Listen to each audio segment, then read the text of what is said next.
రాజాధిరాజ రవికోటి తేజ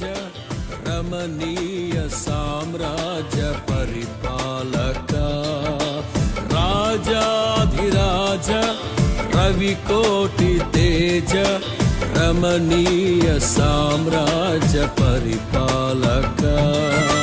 విడువని కృపణాలో స్థాపించెనే సియోనులోనున్న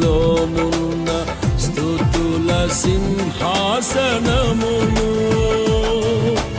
విడువని కృపణాలో స్థాపించెనే సియోనులోనున్న